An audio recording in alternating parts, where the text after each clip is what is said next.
Today's rhythm exercise is focused on the simple time signature 3/8. This is part 1 of 12.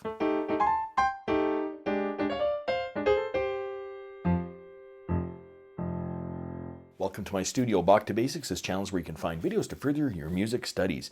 More rhythm reading coming up. Let's read some rhythms.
If you found this video helpful, click like or subscribe, or visit my Patreon page linked in the description below for early access to videos like these and, well, whatever else I'm doing over there.